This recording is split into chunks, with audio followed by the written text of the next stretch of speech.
Gagayahin ko lang yung mga vlogger na nakikita ko sa FB.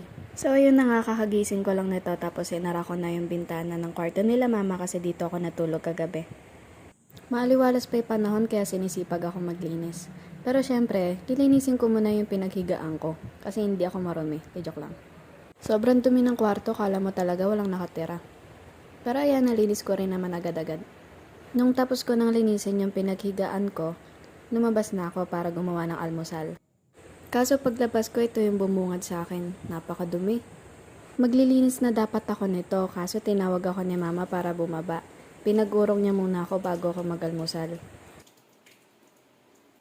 Bago kasi ako mag-almusal, nag-uurong muna ako at naglilinis ng bahay para pang stretching na rin. Nung tapos na ako mag-urong, humingi ako kay mama ng pambili ng almusal para gumawa na ng almusal, makakain na kami.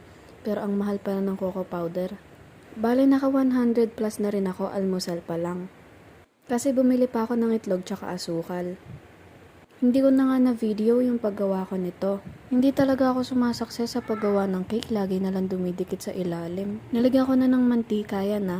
Ang mahal kasi ng parchment paper kaya hanggang mantika lang yung nagagawa ko. Hindi ko na tinanggal sa mangkok kasi masisira, kaya ang ginawa ko na lang, nilagay ko na lang yung toppings ko na cocoa powder tsaka water. Okay na yun. Nung tikman ko, masarap naman kasi ginawa ko naman siya with love.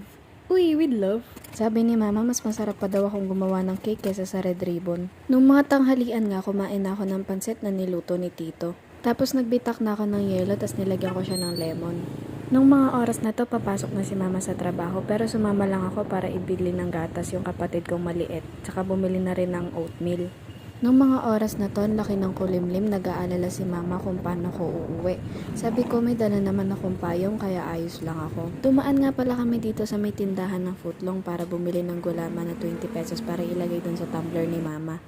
Punong-puno yung tumbler ni mama ng yelo, kaya tinatansya ni ate dyan. Sabi ko kay mama, ibaba niya na lang ako dito sa gilid kasi malapit lang naman na yung palengke dito.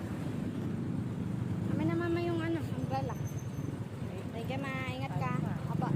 Tapos nung binaba na ako ni mama, naghanap na ako ng oatmeal. May oatmeal po kayo? Oatmeal po. Apa. Apa. Failed attempt nga doon sa isa. Dito naman hindi ako pinapansin. Halos mga 10 minutes na yata ako nakatayo dito. Ay, may oatmeal po kayo? Oatmeal po. Sige po, thank you po. Ewan ko ba kung bakit napakasusungit ng mga nasa palengke. Nagtatanong ka lang naman. Dito pa sa isang to, kanina pa ako dito para hindi man lang nila ako pinapansin.